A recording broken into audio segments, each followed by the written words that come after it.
The Strongman Open and World Deadlift Championships come to Tilia Arena in Cardiff on the 2nd of September 2023. So Eddie Hall set the record in 2016, and then we had Hafthor Bjornsson with the controversial 2020 501 kilo deadlift. Yeah, at home. The record that everybody's trying to break now is 505 kilos, or 1,115 pounds for our American viewers out there. It's a sold-out arena, completely gone, tickets are gone. So we have 4 main deadlifting athletes. So we have Rebecca Roberts and Lucy Underdown, and then we have Graham Hicks and Jamal Browner there to try break the men's record. And then we have our group of 12 athletes competing in the Giants Live 5 events. So we have, in his hometown, we have Gavin BILTON.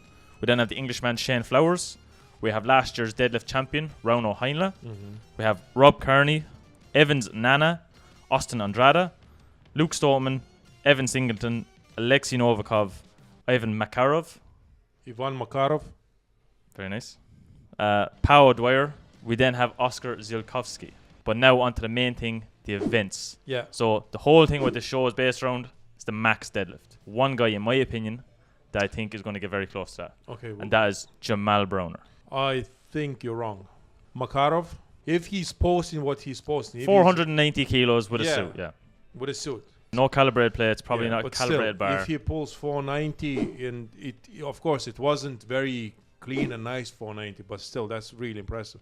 And it seems like he doesn't do anything else. If the numbers that he's posting are real, so he's to me is like him, Heinle.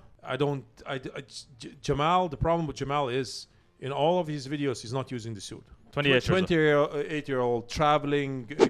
Probably his first, I don't know, international maybe competition or first competition in Europe, nerves and everything else. So I think he will be very lucky to get 455 based on his inexperience when it comes to like, I don't know, maybe he traveled the world before, but that we don't know. But I think that will play a bit of a factor. So the other guys like Evan Singleton, they have experience with traveling. So I expect them to pull the weights that they sort of planning, 455 or even more. I think Jamal, the best result will be 455. And especially if he's not using suit, he's not going to get close to 500. No way. For example, Novikov raw can pull probably max 400. And then with the suit, he pulled 1,000 pounds, 455, yeah. That was unbelievable. And it's not a secret anymore. Like, suit gives you a lot of, if you know how to use it properly, and Novikov really used it before and knows how to get the full advantage out of the suit. So you feel that Ivan Makarov and Rauno Heinle are the only two that will get close to the fight? And Graham Hicks. Graham Hicks as well. So I think Graham can pull probably 475. But again, not 500. If you don't use the suit in your training, you're not going to get used to the suit. You're not going to use the suit. You need to use it probably for like at least I'll say like 6 weeks or 5 weeks. Otherwise, I tried it before to use the suits, and like 2 weeks before the competition, I actually was my deadlift went down because I couldn't get in the position. I felt like everything is just off. Everything was off, so I actually was pulling way less weight. So I think when it comes to suit, you really need to be training with the suit all the time, pretty much. Event number 2, we have the dumbbell ladder. The last time you seen it was in the Strongman Classic 2022. We had 5 dumbbells in that. It was going from 80 kilos to 120 kilos. Yeah. Could be the same with Alexei again. He is very good when it comes to the dumbbells. He's very good when it comes to the dumbbell. Now, that said, in show class, and I spoke to him, his right elbow after the surgery is still not 100%. And you can see even when he went for the logs, his log wasn't good either. Like, yeah, it looked like he wasn't confident underneath the log. He wasn't. So like I was looking, like he was showing me his elbow, and his elbow even now after the surgery can't really fully lock out, which like Mateusz Kielakowski has the same issue. From the triceps. Yeah, from the triceps, and there's a bit of a calcification probably in the joint. Takes time to everything to like get back together because the procedure happened only like a couple of months ago. Hopefully it's not going to be an issue, but the only guy who can probably finish it, it's him. On to event number 3. We have a brand new event when it comes to Giants Live, and that's a wrecking ball hold.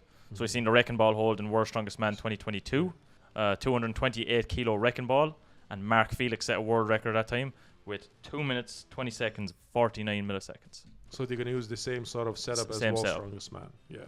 Again, this event can go to... It all comes down to grip. Yeah. It's anyone's game. Like 228 kilos. Obviously, the people that were in World's Strongest Man 2022 going to have an advantage. You're talking the likes of Evan Singleton, Luke Stoltman, Alexei Novikov, all these kind of guys who've had hands-on experience with it. I believe Trey Mitchell got pretty good result because resting on the knees. Yeah. So I think guys will apply the same kind of a technique. A So little lean back, rest on the knees. just a bit of create a bit of friction there, and just so it doesn't slide. Make sure the referee is not looking. Yeah, that easy. Yeah. So it's kind of experience again. Then on to event 4, we have a load and push event. Last time we seen this, Europe's Strongest Man this year. Usual load and push, and just again two grip events in a way. Hopefully all the guys will finish and get a good time. On to the 5th and final event. When it comes to giant slave, we have the Castle Stone, or the Atlas Stones, as people know them. 100 kilos to 180 kilo run. Usual end to a giant slave show. Yeah. Just normal ending when it comes to giant slave. Yeah, we're going to see probably the likes of Luke Stolman, Alexei Novikov doing very well. Yeah. Evan Singleton probably the favorite to win the whole thing, I think. Yeah, I think so in my opinion too. On to the final part of the video, and that is the predictions. Yeah. So we each have the top 3 that we're going to choose. Probably going to be very similar, but for my top 3, I'm going to go with Evan Singleton. I'll then go with Alexei Novikov, and then finally Luke Stolman. I probably agree with you when it comes to a winner. Second place, I think it's wide open. I think it's between Novikov, Luke, and I want to see Austin Andrade. Yeah. I want to see him because was pretty impressive in the Shaw Classic. Yeah, his stone run was good. To me is like even I have to say a bigger version of Trey Mitchell. I think they train together, don't they? Yeah, they're 2 Texas boys. Yeah, 2 Texas boys. Yeah, they kind of as well similarly built, though Austin is just even a little bit bigger. He's just stocky. Yeah. Yeah. I think he's he's slightly shorter, but he's just wider. Just wider, just a big dude. I want to see him how he will do, and I think he can surprise everyone, even crack top 3. So I can see second place being wide open because Novikov is not 100% yet, but I think Evan favored to win this one. Let us know in the comment section down below who your top 3 is. Like I was saying earlier, make sure to let us know in the comment section down below who do you think is going to win the deadlift portion of it. If you've made it this far in the video, make sure to press the like button. Make sure to subscribe. Subscribers have gone up a good bit in the last couple of weeks. If you are subscribed, make sure to press the bell icon. It'll keep you up to date with everything that's Lalas Brothers. Like always, we'll see you in another video. See you later, guys.